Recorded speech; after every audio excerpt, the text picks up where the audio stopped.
Այստեղ կարող է լինել ձեր գովազդային հոլովակը։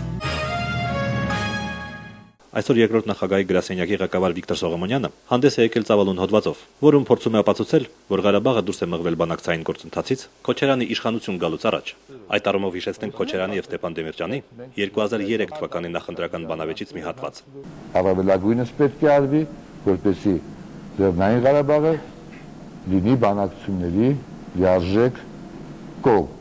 Եվ ի վերջո մեզ համար ընդունելի կլինի այն լուծումը, որը ընդունելի է Ղարաբաղի ժողովրդի համար։ Շատ հետաքրքիր արտահայտություններ, գիտեք, 97 թվի կոնֆլիկտը հենց եղավ դրա շուրջ։ Եվ այն ժամանակ իշխանությունը ասում էր հետևյալը. մեզ համար ընդունելի կլինի այն տարբերակը, որը ընդունելի է Ղարաբաղի ժողովրդի կողմից, հիշում եք։ Սա նշանակում է, որ Ղարաբաղի հարցը, այսպես ասենք, միայն ղարաբաղցիների հարցն է։ Ոչ։ Եվ այդպես է եղել մոտեցումը այն ժամանակվա իշխանություններին, որի պատճառով Հայաստանը հայտնվել է շատ լուրջ ճնշումների տակ։ Նոր ժամանակներ կուսակցության նախագահ Արամ Կարապետյանը գտնում է, որ Սերժ Սարգսյանի շրջապատը դժգոհ է իր ղեկավարից։ Նրանք կարծում են, որ ինքը խելոք չէ, նրանք կարծում են, որ ինքը չի կարողանում քաղաքականություն գարել, նրանք կարծում են, որ սխալի վրա է անում, նրանք կարծում են, որ երկիրը ավելի տանում է դեպի հեղափոխական գործընթացներ իր անմիտ քաղաքականությամբ եւ այլն։ Հիմա այդ ամբողջ թիմը, որը սեփականության խնդիրներ ունի բավականաչափ կարեւոր, այսօր խնդիր ունեն։ Իրենց պետք է մի մարդ, տնքահայր, որը միշտ կանգնած է եղել քաղաքական թիմի գլխին։ Էրեբունու շրջանում գրանցված շարքային կոմունիստները Ռաֆիկ Փաշյանը եւ Իշխան Թովմասյանը Ամեկ+-ի հետ զրույցում իրենց դժգոհությունն էին հայտնել դաշնակցականների հայտարարություններից, համաձայն որոնց Հայաստանը պետք է զարգանա սոցիալիստական ճանապարհով։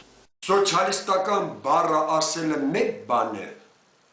սոցիալիստական գաղափարախոսության համար պայքարելը մեկ այլ բան է։ Օրինակ, հենց անձամբ Վլադիմիր Իլիչ Լենինը ասել է ամենավտանգավոր ուժը ժողովրդի համար դա նա է, որ կոմունիստական կուսակցության լեզվով գաղափարախոսություն են քարոզում։ Դաշնակցական կուսակցությունը միշտ վարել է երկտիմի քաղաքականություն։ Միշտ։ Այսօր կենտրոն Նոր Պարաշտատարանը քննում էր պատգամավոր Զարուհի Փոստանջյանի հայցն ընդդեմ Երևանի ոստիկանապետ Ներսես Նազարյանի, որում վիճարկվում էր վերջինիս անգործությունը, ոստիկանության ոչ համաչափ գործողությունների մասին բողոքներին չարձագանքելու համար։ Ոստիկանապետի ներկայացուցիչ Սոնա Մելիքյանն իր դժգոհությունն է հայտնել լրագրողների աշխատանքից։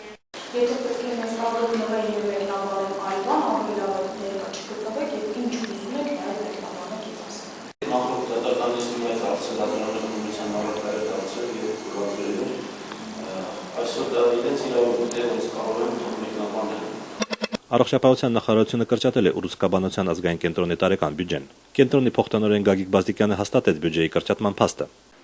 Մեծ չի թիվը, անցյալ տարվանից ցածր է։ Ինչքան մոտավորապես։ Չէ, եկեք դրա մասին չխոսենք։ Ես չեմ կարող ասել ուր է գնացել այդ գումարը,